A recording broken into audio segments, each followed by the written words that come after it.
Hello, mathematicians. How are you today? Today we're going to take a step back to our last unit. Um, fourth grade teachers got together and we reviewed the last week's assessment, the end of unit assessment for fractions, and we took notice that a good majority of you were struggling with line plots. And so I figured I wanted to take a step back to review line plots so that you feel more confident with this. In fifth grade, this is going to be a very important standard to understand, and so it is important to back over it in order for you to feel a little bit more better about it. The teaching point today is mathematicians analyze the information presented in line plots carefully in order to solve problems related to the data. Our goal is to solve problems involving addition, subtraction of fractions by using information presented in plot lines. We also want to apply past concepts in order to solve more rigorous scenarios. Some vocabulary you want to keep in mind is hold on, there we go. We want to keep some vocabulary in mind. We know data is information, and so we have in a line, when we're referring to line plots, we usually get most of our information from a data table. It may not necessarily be from a data table, but often you'll get information from a data table. Other piece of information, vocabulary you want to keep in mind is axes, x-axis and y-axis. The y-axis is the vertical line, meaning going up and down. And then the x-axis goes horizontally across, back and forth. And normally you see an x-axis in a number line that we use in a line plot. So we know line plots, and that is the way in which we've been representing data of information. So we're going to watch a video today on how to analyze the information presented in line plots, specifically with using word problems.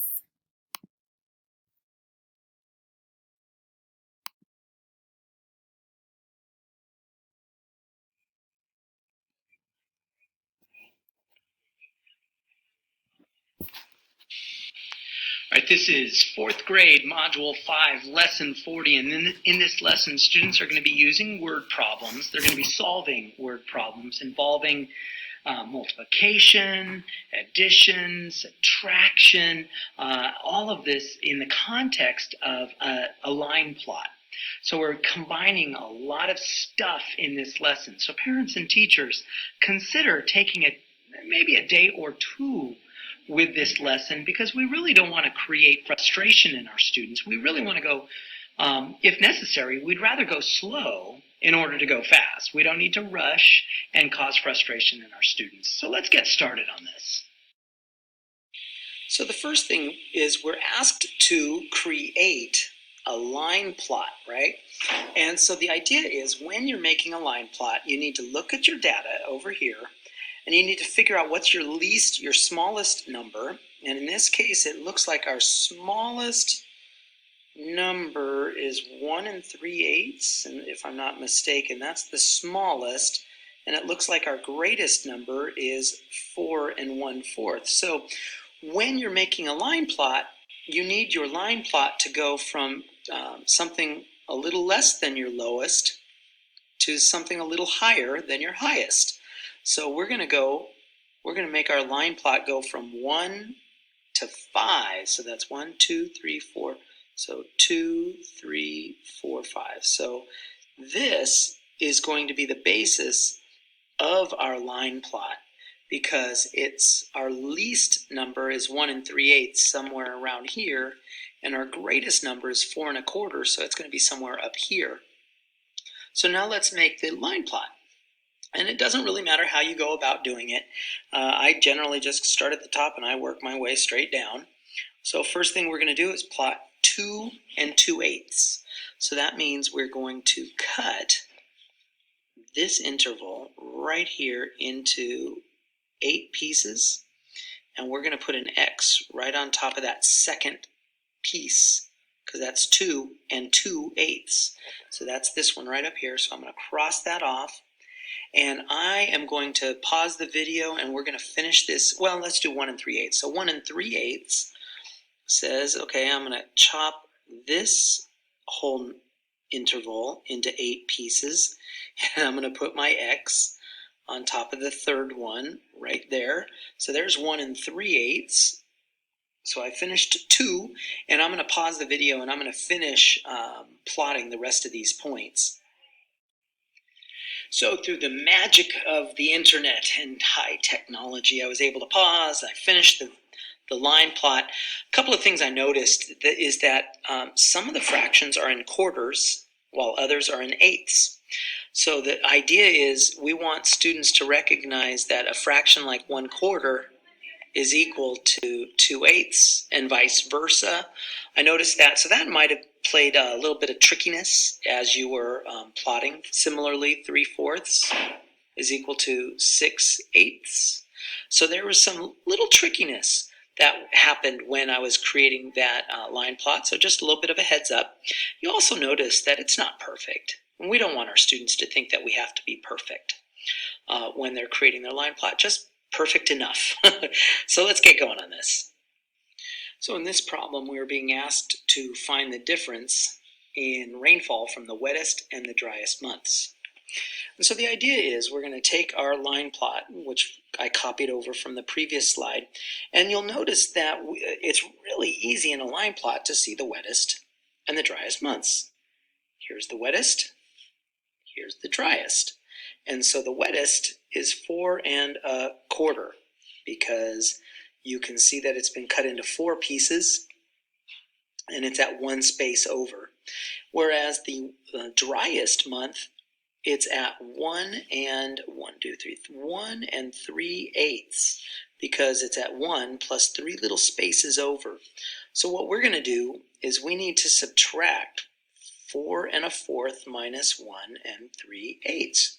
And so the idea is we know that 4 1/4 is the same thing as 4 2/8 from lots of experience. But parents and teachers, if you need, you can remind them, that if you multiply both the top and the bottom, so the numerator and the denominator by 2, that means you're going to get 2/8. And we've learned that 1/4 and 2/8 are the same. Because both the numerator and the denominator were multiplied by the same number. So now we've got 4 2/8 minus 1 3/8. A couple of different ways to do that.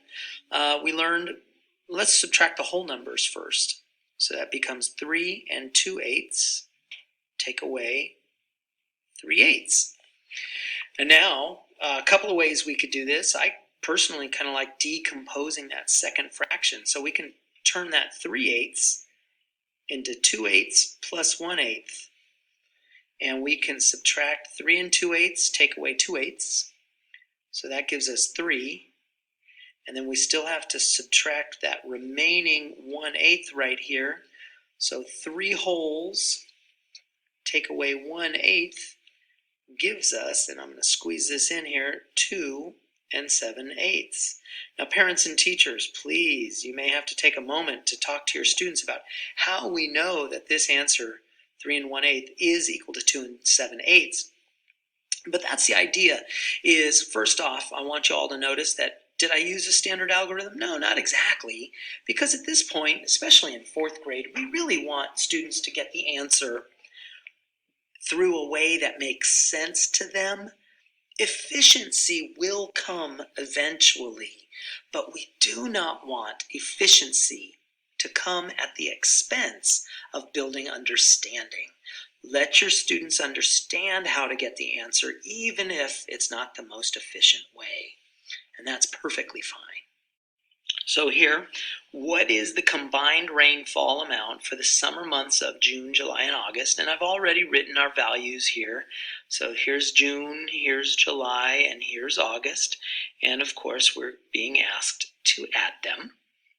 So one way we could do this is we can first, you know what? Let's first think of all of these with like denominators. Well, actually, there's another way we could do this. Well, a couple of ways.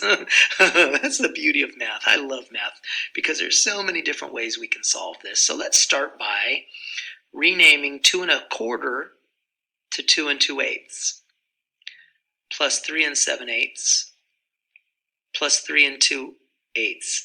Now, really, we want fourth graders in their mind to be able to recognize that 1/4 and 2/8 are equivalent. That is really something we want students to be able to say.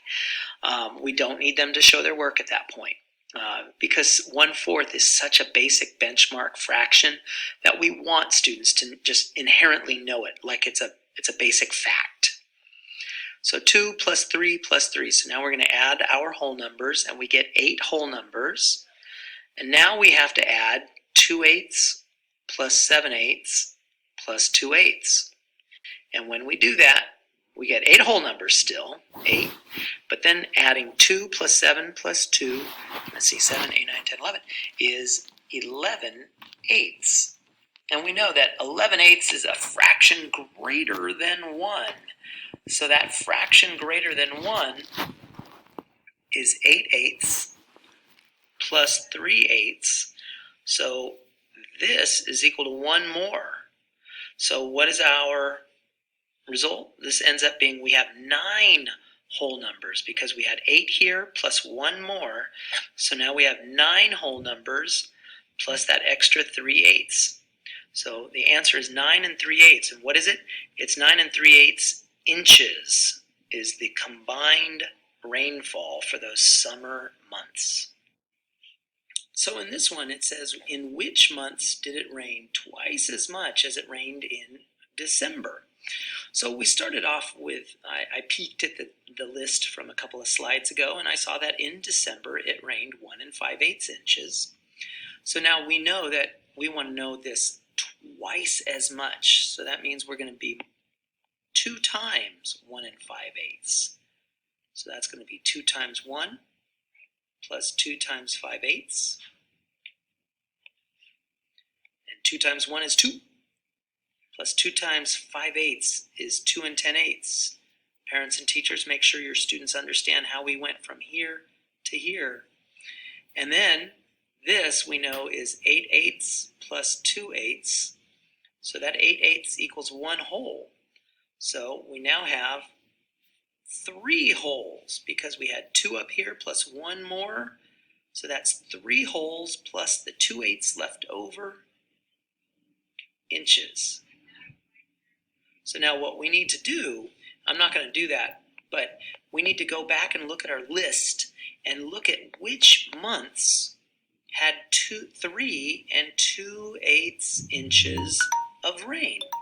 Keep in mind though, 3 2/8 is also equal to 3 1/4 inches. So you might need to look at months that have 3 1/4 inches as well.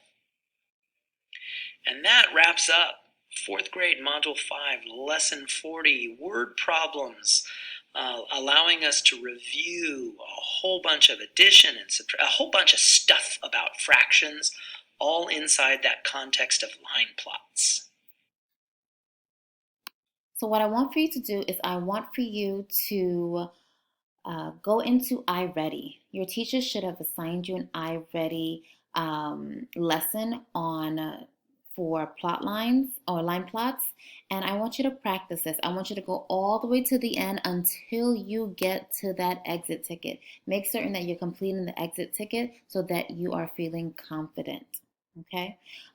If you have any questions, please do not hesitate to reach out to myself or any of your other teachers.